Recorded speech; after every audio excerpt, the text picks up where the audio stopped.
Welcome to the Evergreen Aviation Museum in McMinnville, Oregon! Today we're going to be exploring some of the amazing planes and helicopters that they have on display. Let's go!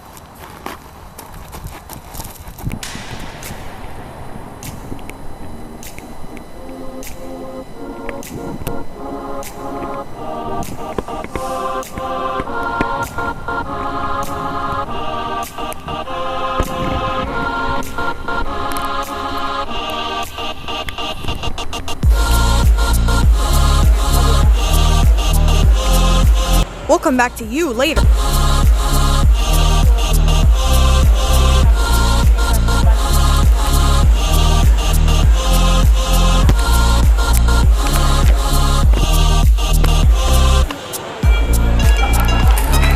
I think I just found the coolest model plane collection ever. Check this out. And they're all retro too. This is what a U.S. naval transport plane looked like.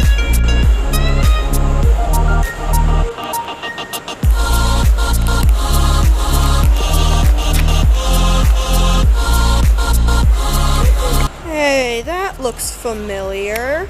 Check this out. They're displaying all the Evergreen planes and what they were used for. So this plane here, carry that. This one could carry a helicopter. And then the 747 over there could carry probably double the amount of this one. I didn't know Horizon had Dornier planes. What is this? What is this?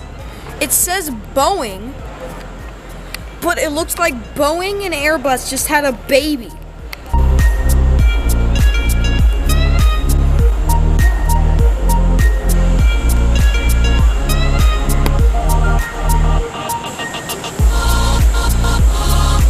Check out the inside of this F4 Phantom.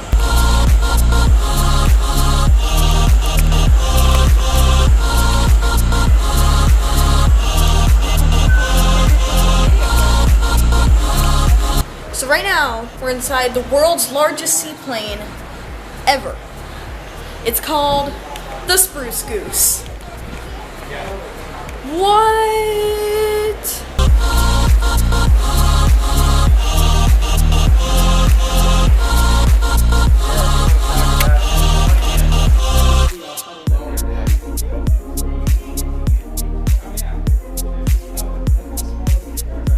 Okay, so I heard this plane was called the Spruce Goose, but why is it called that exactly? Well, the press called it that as kind of a laugh at you or derogatory term. It was really called the HK-1, or the official name is the Hercules. That was initially because it was a conglomeration between Howard Hughes and Henry Kaiser. So is it actually made of spruce, Phil? It's actually made of birch. There is a little spruce, but it's 93 or 94% birch. That's very interesting. Thank you. Thank you. You're welcome. Now that we're out of the Spruce Goose, look at how big the wingspan is. Check this out. From what started out as a small museum with vintage aircraft, this place has definitely grown. I mean, now they have the Spruce Goose. Fun fact I learned that I didn't tell you guys yet is that the Walt Disney Company actually owned it, and this museum, they won a bidding war to house it. So now they have the Spruce Goose. Let's keep exploring.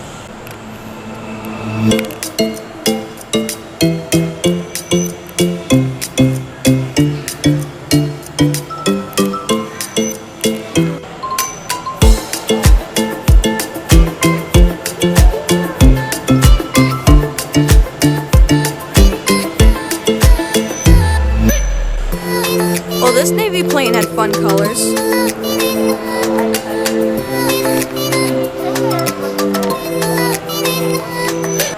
I seriously just found the Spirit of St. Louis. Check this out. Now, if you don't know what this plane is, the dude who owned this, he flew from New York to Paris non-stop with one engine. It took him 33 hours.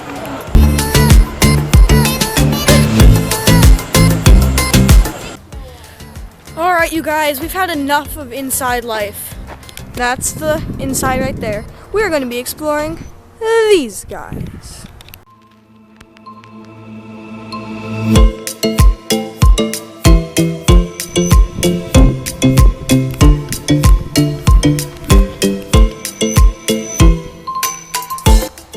Look what else is hiding outside. The Vice President's plane.